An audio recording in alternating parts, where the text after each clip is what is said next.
Futuros servidores em todo o Brasil, vamos agora iniciar a correção de algumas questões referentes à legislação rumo à sua aprovação e classificação. Sem mais delongas, vamos para a questão de número 1. O que nós temos de peculiaridade nesta questão de número 1? Ela traz a seguinte redação: em relação às atribuições constitucionais dos órgãos de segurança pública, assinale a opção correta. A letra A fala: a Polícia Rodoviária Federal exerce a função de polícia judiciária e de patrulhamento ostensivo das rodoviárias federais.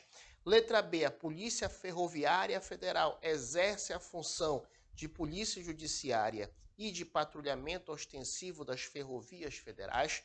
Letra C, as polícias militares cabem as funções de policiamento ostensivo e de apurar infrações penais de competência da Justiça Estadual. E letra D, as polícias penais cabe a segurança dos estabelecimentos penais da unidade federativa a que pertencem. Qual seria o gabarito?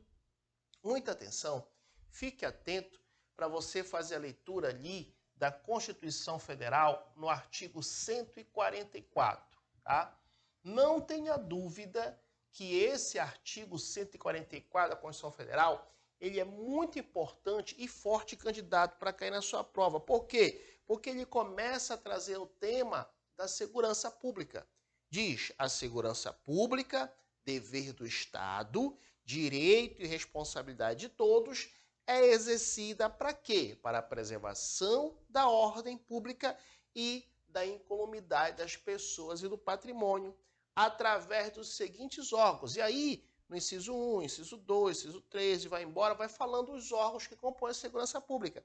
Polícia Federal, Polícia Rodoviária Federal, Polícia Ferroviária Federal. Vai acompanhando aí no artigo 144 da Constituição Federal, aí, tá? Vai acompanhando para ficar bem dinâmica a aula. Então, mais uma vez, professor, Polícia Federal é órgão de segurança pública? Claro, está aqui no artigo 144, inciso 1.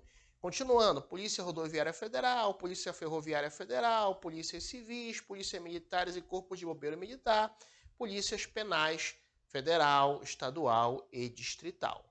Certo? Agora, olha só uma coisa interessante.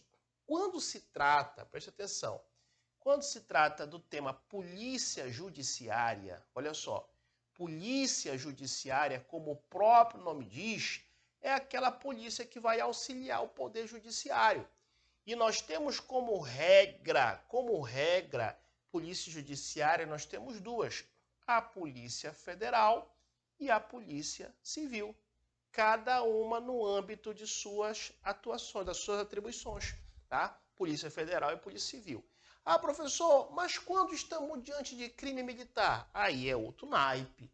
Diante de crime militar, aí surge a Polícia Judiciária Militar, mas é uma outra situação, outro naipe, tá? Regra geral, ali no artigo 144, Polícia Judiciária e a Polícia Federal. E a Polícia Civil, como o próprio nome diz, vai auxiliar o Poder Judiciário, né? Justamente aí cumprindo ordens judiciais, quando se faz necessário uma ordem de prisão, na verdade, uma prisão preventiva, prisão temporária, cada um no âmbito de sua atuação, ou mesmo através de investigações, né? Investigações das infrações penais, tá? Muito bem. Então, falou em Polícia Judiciária, nós temos a Polícia Civil e a Polícia Federal.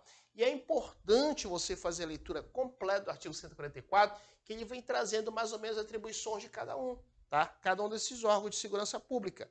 Por exemplo, aqui, ó, no parágrafo 1º do artigo 144, a Polícia Federal, né, órgão permanente, organizado e mantido pela União. A inciso 1 fala apurar infrações penais e tal. Parágrafo 2º, a Polícia Rodoviária Federal, qual é a competência? Órgão permanente, organizado e mantido pela União, estruturado em carreira, destina-se ao patrulhamento ostensivo das rodovias federais. Polícia Rodoviária Federal, lógico, patrulhamento ostensivo das rodovias federais. Aí vem o parágrafo 3º, que fala a competência da Polícia Ferroviária Federal. O 4º fala das competências da Polícia Civis. O parágrafo 5º, que fala a competência da Polícia Militar. Ó, parágrafo 5º, as polícias militares, cabe à polícia ostensiva e à preservação da ordem pública, aos corpos de bombeiro militar. No parágrafo 5º, além das atribuições definidas em lei, incumbe a execução de atividade de defesa civil. E o parágrafo 5º fala das polícias penais, tá? E o parágrafo 6º diz aí justamente a Polícia Militar e o Bombeiro Militar, Forças Auxiliares e Reserva do Exército, subordinam-se juntamente com as polícias civis e as polícias penais estaduais e distrital aos governadores dos estados, Distrito Federal e territórios. Então, muita atenção, esse artigo 144 ele é recorrente. Agora sim, vamos analisar as alternativas. A letra A diz: a Polícia Rodoviária Federal exerce a função de polícia judiciária? Não. A Polícia Rodoviária Federal não exerce a função de polícia judiciária. Já falamos que polícia judiciária são duas: Polícia Federal e Polícia Civil. Quando estivermos diante de crimes militares, aí surge a Polícia Judiciária Militar. Fechou? Tá. Até que o final da letra A estaria correto, né? Patrulhamento ostensivo da rodovia federal. Mas a letra A erra na primeira parte. Letra B, a Polícia Ferroviária Federal exerce a função de polícia judiciária? Não, tá? Polícia Judiciária, Polícia Civil, Polícia Federal. E até que a segunda parte estaria certo. Patrulhamento ostensivo das ferrovias federais. C, às polícias militares cabe a função de policiamento ostensivo. Até aí estaria correto. Mas não cabe apurar infrações penais de competência estadual. Isso cabe à Polícia Civil. E o nosso gabarito na questão número 1, justamente letra D. Letra D. Às polícias penais cabe a segurança dos estabelecimentos penais da unidade federativa a quem pertence. Perfeito, show de bola, tranquilo. Então, mais uma vez, o recado é esse. Fique atento aí, justamente ao artigo 144. E o que responde essa questão é o artigo 144, parágrafo 5º A. Mais uma vez, eu vou ler aqui. As polícias penais vinculadas ao órgão, no caso aqui, administrador do sistema penal da unidade federativa que pertence, cabe à segurança dos estabelecimentos penais. Fechou? Muito bem, tranquilos. Então vamos para a questão de número 2. É importante fazer a leitura de todo o artigo 144, tá?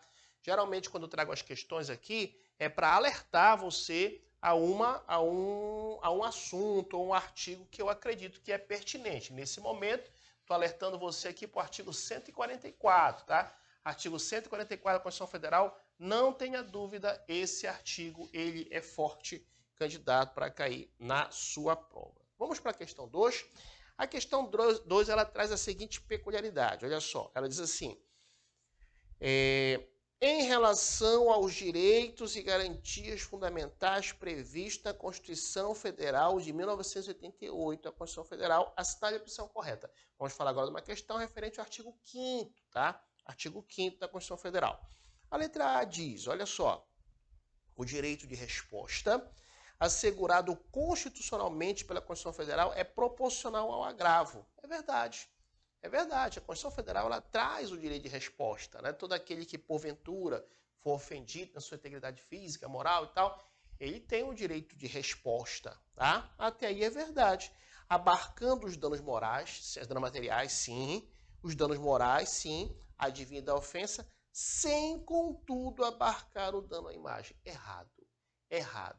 Na verdade, por exemplo, se alguém vai numa rede social ou se alguém em algum momento vai exercer o seu direito de liberdade de expressão. É um direito constitucional também, o direito de liberdade de expressão. Só que vale aquela máxima que diz assim, o meu direito vai até onde começa o direito do próximo. Né? Meu direito vai até onde começa o direito do próximo. A partir do momento que eu vou, por exemplo, exercer meu direito de liberdade de expressão, e aí eu já começo, por exemplo, a ofender uma pessoa, aí essa pessoa já vai ter o direito de resposta. E nesse direito de resposta, a Constituição é bem clara. A pessoa tem direito também, além do direito de resposta aos danos materiais, aos danos morais, tá? E não esqueça, a resposta é proporcional ao agravo e também abarca o dano à imagem. Erra a letra A. A letra B diz que em virtude da laicidade do Estado, o que é a laicidade do Estado? O Brasil é um país laico, é um país que respeita todas as religiões, inclusive respeita aqueles que não proferem nenhuma religião, tá? Então, em virtude da laicidade do Estado, a Constituição Federal veda, proíbe a prestação de assistência religiosa às entidades de internação coletiva, sejam elas civis ou militares. Errado, pelo contrário. Pelo contrário, ela não proíbe, ela permite aí, com certeza, essa assistência religiosa, seja às entidades de internação coletiva, seja civis ou militares, tá? Erra a letra B. A letra C diz que o acesso à informação é o direito assegurado a todos, sendo expressamente vedado o sigilo da fonte. Errado. Errado. Realmente, tá, o acesso à informação ela existe, mas resguardado o sigilo das fontes, por exemplo, aqueles profissionais que porventura devem guardar o sigilo da fonte. Por exemplo, jornalista.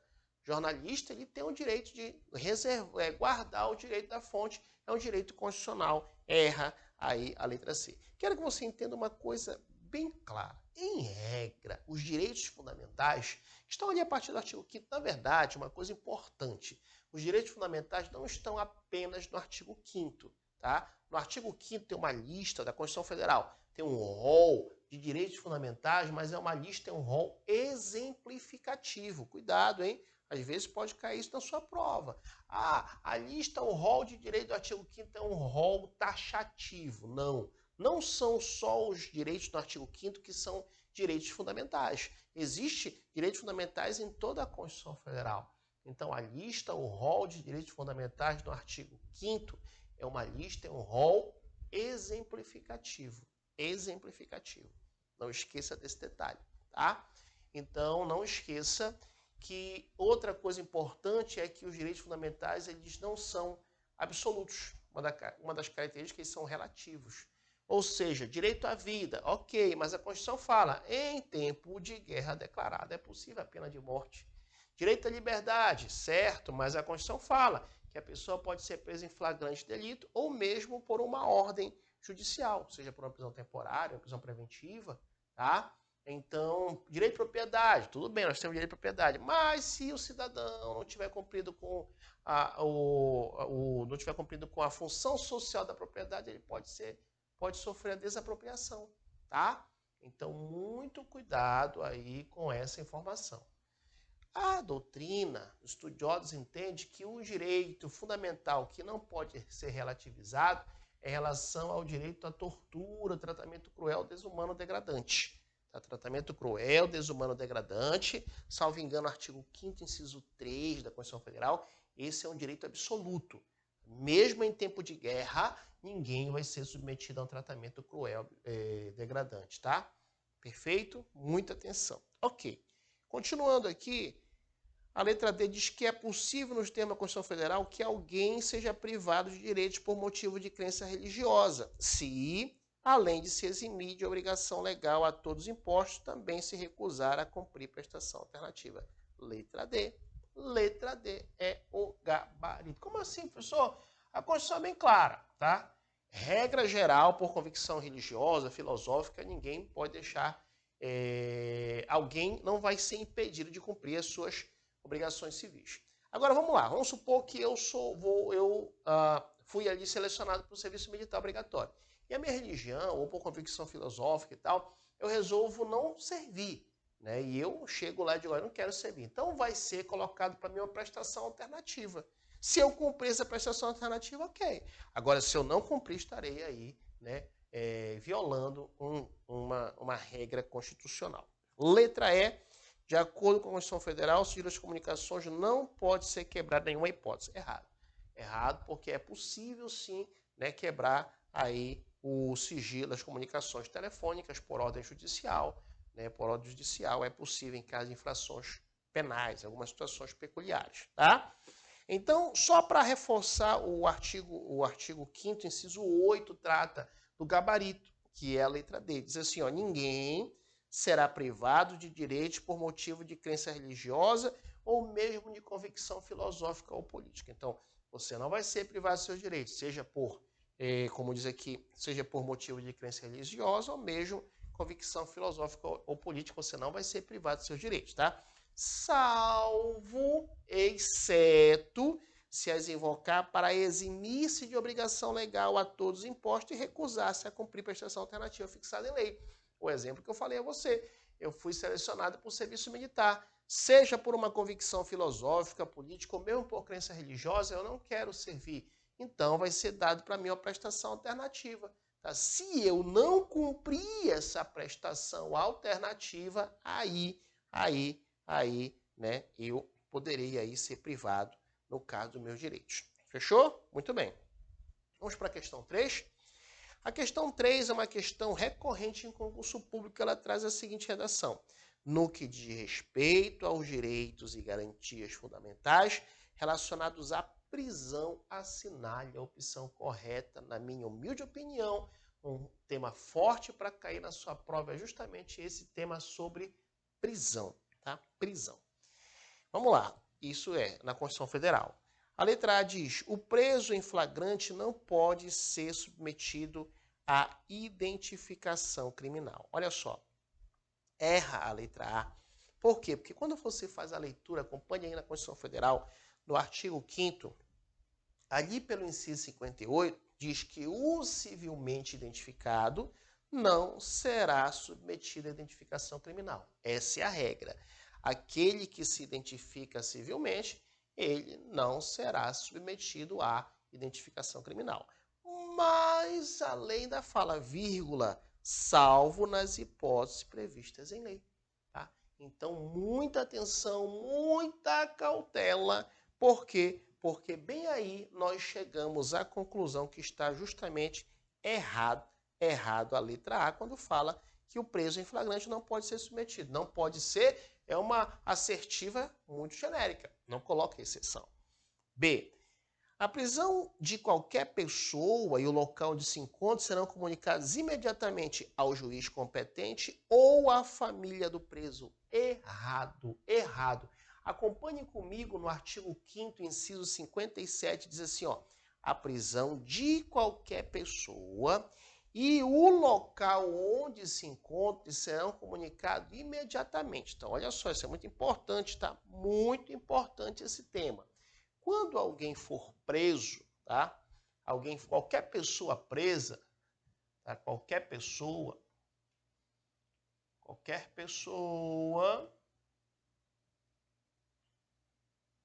que for presa, tá? Que for presa, cuidado que a lei não fala em 24 horas, 48 horas, não. Fala assim, imediatamente será comunicado a quem? Professor, será comunicado a quem imediatamente a pessoa que for presa? Olha o que diz aí, acompanhe no artigo 5º da Constituição Federal, o inciso 57.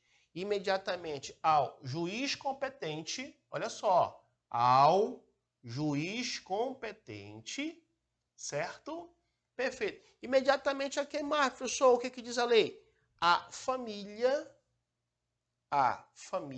Então, justamente já erra aí porque falou na letra B, ao juiz competente ou à família. Não, é aos dois, ao juiz competente e à família do preso. Agora sim, olha o que fala aqui depois a lei.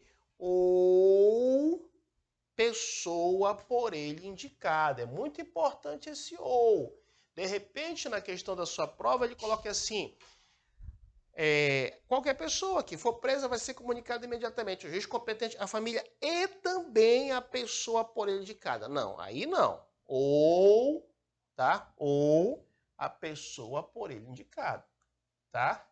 Ou a pessoa por ele indicada. Muita atenção, muita cautela aqui. Muita atenção, muita cautela aqui, nesse sentido aqui. Então, justamente é esse o erro da letra o quê? Da letra B. A letra C fala: a prisão ilegal será imediatamente revogada pela autoridade judiciária. Errado. Não esqueça desse detalhe, pessoal. Não esqueça desse detalhe. Prisão, olha só, hein? Isso é muito importante, tá? Prisão, olha só, ilegal, revoga. Tá? Então, se o juiz estiver diante... revoga não, anula. Revoga não. Prisão ilegal, não esqueça. O juiz, diante de uma prisão ilegal, o que ele vai fazer? Anula a prisão ilegal. E se ele estiver diante de uma prisão legal, o que ele vai fazer? Ele vai revogar. Tá? Então, anula a prisão ilegal, revoga a prisão legal. Tá? É um macete que eu vou dar para vocês que você nunca mais vai esquecer. Qual é o macete, professor? É o macete do ai, relé. Eita! O que é esse macete do ai, relé? Simples, simples. Ai, relé. Aqui, ó. Ai, anula prisão ilegal. Relé, revoga prisão legal. Fechou? Ai, relé, anula prisão ilegal, revoga a prisão legal. Fechou aí, né? Então, olha só. Letra C, erra. A letra D diz que é lícita a prisão civil depositário infiel, apenas quando se tratar de depositário voluntário. Na sua prova, quando tiver palavras que restringem demais ou que ampliam demais, 99% de chance de estar errado. Somente, exclusivamente, sem exceção, todos, 99%. Então, quando fala assim, olha só, acompanhe comigo o artigo 5º, tá? Inciso 67. Não haverá prisão civil por dívida, salvo a do responsável por inadimplemento voluntário, inexcusável e obrigação alimentícia e a do depositário infiel. Então, na Constituição ainda aparecem duas razões, tá, de prisão civil, que é aí, né, a pensão alimentícia, que é o chamado de inadimplemento voluntário, inexcusável de obrigação alimentícia, e o depositário infiel. Tá? Só que na prática, tá, hoje, não existe a prisão depositária infiel. Existe sim a prisão por alimentos, que é do inadimplemento voluntário inexcusável de obrigação alimentícia. Então, a letra D já erra. Por quê? Porque não existe a do depositário, tá? No caso aqui, inadimplemento do depositário infiel.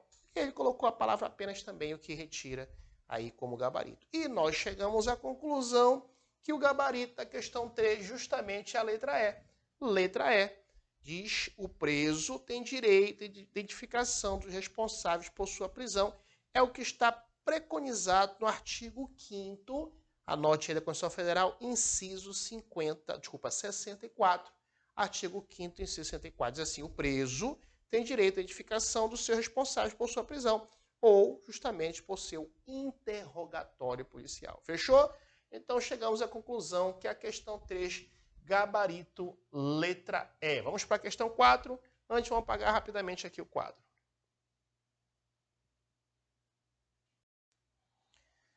Bem, a questão 4, ela traz a seguinte redação. No que se refere à associação criada por policiais militares, a Constituição Federal de 1988 prevê que a letra A diz: a sua criação e sua dissolução depende de lei autorizativa. Letra B: suas atividades podem ser suspensas independentemente de decisão judicial. Letra C: podem ser compulsoriamente, obrigatoriamente dissolvidas após decisão judicial com trânsito em julgado.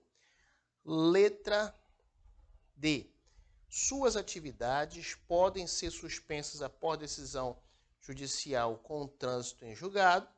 E letra E: podem ser compulsoriamente dissolvidas independentemente de decisão judicial. E aí? Olha só, na minha opinião, um forte candidato, forte candidato para cair na sua prova é o tema direito de associação, que está preconizado ali no artigo 5º, a partir do inciso 17. Diz assim, ó: é plena liberdade de associação. Tá? Então, falou em direito de associação, a regra é plena a liberdade de associação. Agora, veja bem, proibido, vedado, associação de caráter paramilitar. Tá? Então, vamos supor que eu moro num bairro perigoso, tá? E aí o que acontece? Eu tenho porte de arma, Meu vizinho tem, o outro vizinho tem. Temos aqui 20, 30 vizinhos que têm pó de arma. Bora fazer uma associação para atuar em paralelo com a polícia militar ali no trabalho ostensivo, na preservação da ordem pública? Não, aí não. Aí não. Isso é uma associação de caráter paramilitar e isso é proibido porque a segurança pública é dever do Estado. É direito nosso como cidadão, mas é dever do Estado, tá? Então isso não pode. Mas fora isso, a regra é: a associação é para fins lícitos? É. Então o Estado não vai intervir, não precisa de autorização, tá, para criar essa associação. Ok. Aí vamos ler também o artigo 5º, inciso 18. A criação de associações na forma da lei de cooperativas independe de autorização. Opa, então, reforçando, para criar uma associação independe de autorização, tá? Sendo proibido, vedada, a interferência estatal em seu funcionamento. Então, o Estado não pode intervir no funcionamento quando se trata aí da associação, tá? Fechou. Vamos agora para o inciso 19. As associações só poderão ser compulsoriamente dissolvidas. Agora, veja bem, já sabemos que para criar associação não precisa de autorização do Estado. Agora, veja bem, a associação, lembra que estamos falando de direito de associação, né? A associação, ela não pode, o Estado não vai intervir. Se a associação for para quê mesmo? Para fins lícitos, certo? Vedado, como diz ainda aqui o artigo 5º e 17, a de caráter paramilitar. Vedada a de caráter paramilitar. Fechou? Tranquilo até aqui. Caráter paramilitar. É proibido. É proibido. Tá. Então, o que nós entendemos já de antemão? E que está justamente no artigo 5º, como nós falamos, inciso 18. Para a criação da associação, tá? Para a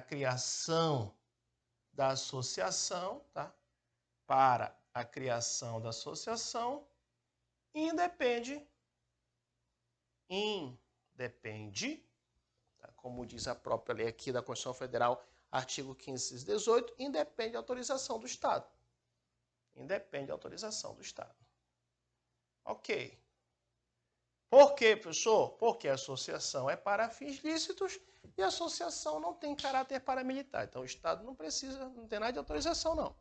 Tá? Não precisa de autorização. Pode criar a associação. Certo. Agora, veja bem, depois da associação criada, é possível, né, lá na frente, que haja suspensão dessa associação. É mesmo, professor? Sim.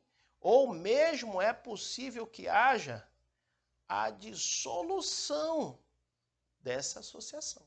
Não é regra. Imagina uma associação que foi criada para fins ilícitos e lá na frente resolve, né, atuar para fins ilícitos. Então é possível que haja suspensão ou associação. Aí o artigo 5º, inciso 19, ele é bem claro.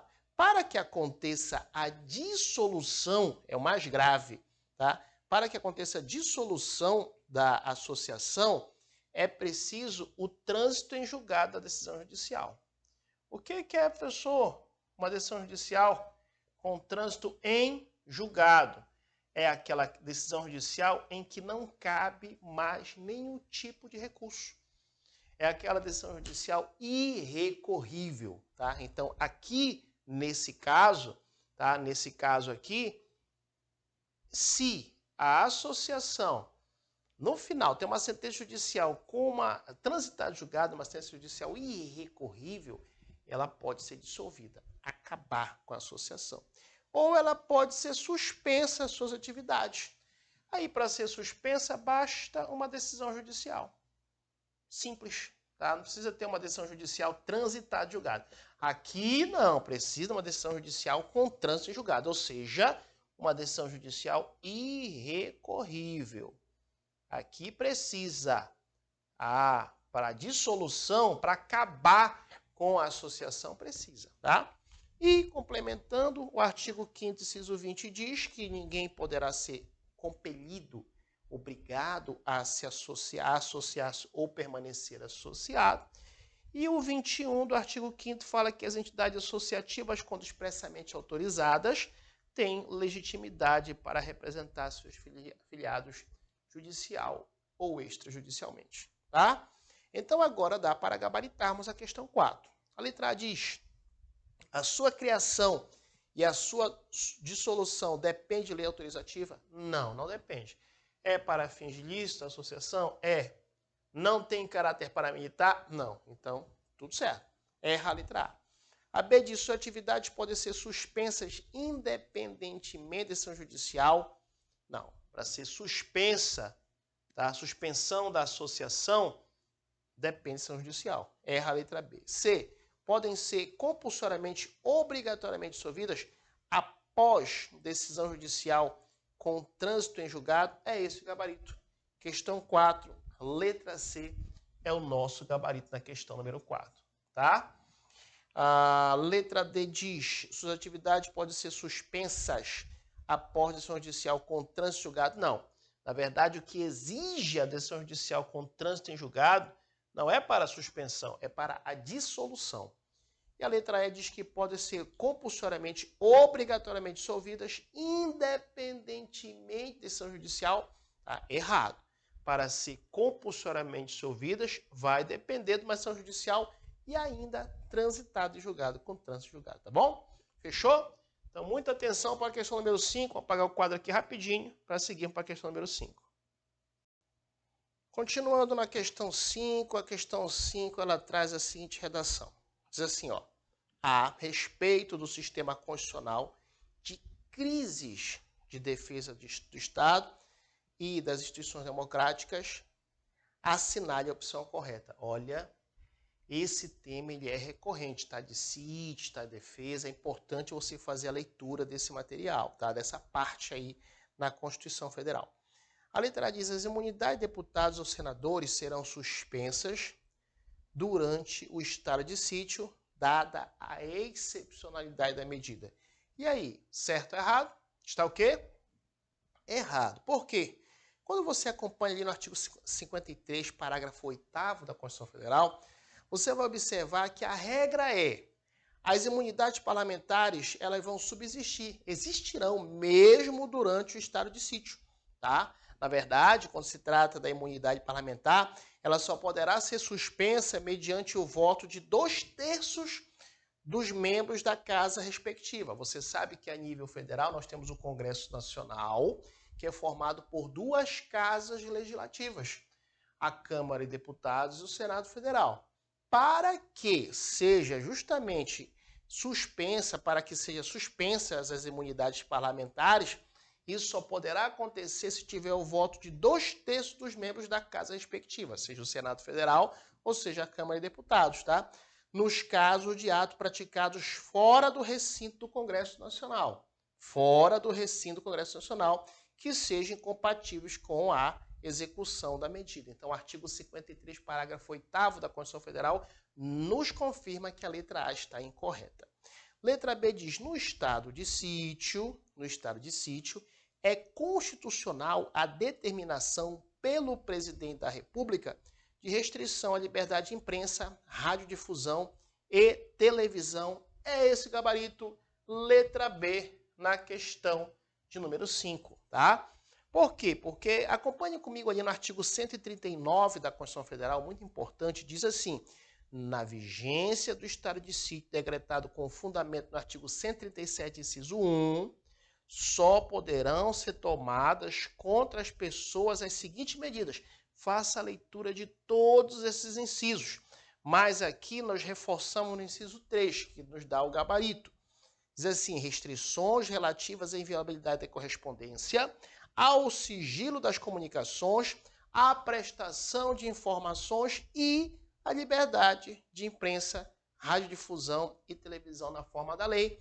Gabarito, letra B, na questão de número 5, tá? A C diz: o estado de defesa somente poderá ser decretado após voto da maioria absoluta do Congresso Nacional. Errado.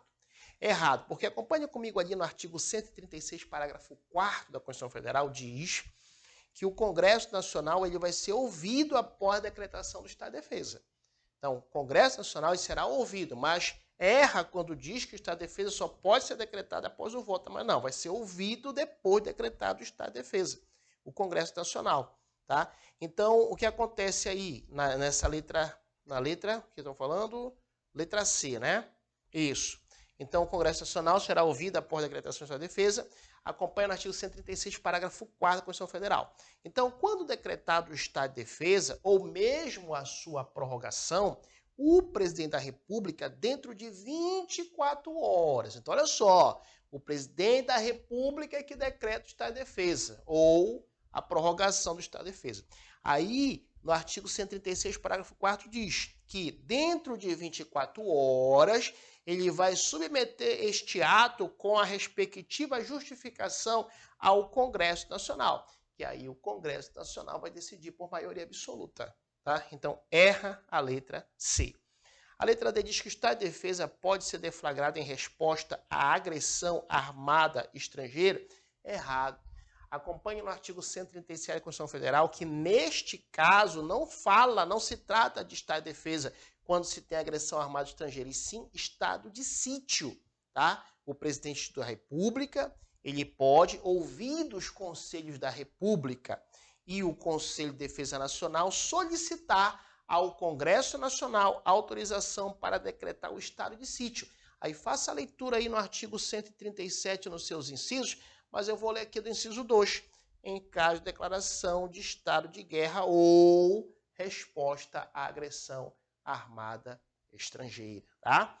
A letra E diz que durante o estado de defesa, a prisão ou detenção de qualquer pessoa não poderá ultrapassar a 15 dias, salvo quando autorizada pelo Poder Judiciário. Errada. Acompanhe comigo ali no artigo 136, parágrafo 3º, inciso 3 da Constituição Federal. Artigo 136, parágrafo 3º, inciso 3 da Constituição Federal. O prazo não é de 15 dias, o prazo é de 10 dias. Olha só o que diz. A prisão ou detenção de qualquer pessoa não poderá ser superior a 10 dias, salvo quando autorizado pelo Poder Judiciário. Fechou? Tranquilos? Então vamos dar um break, dar uma pausa aqui nesse bloco e logo mais continuaremos no próximo bloco. Um abraço e até o nosso próximo encontro.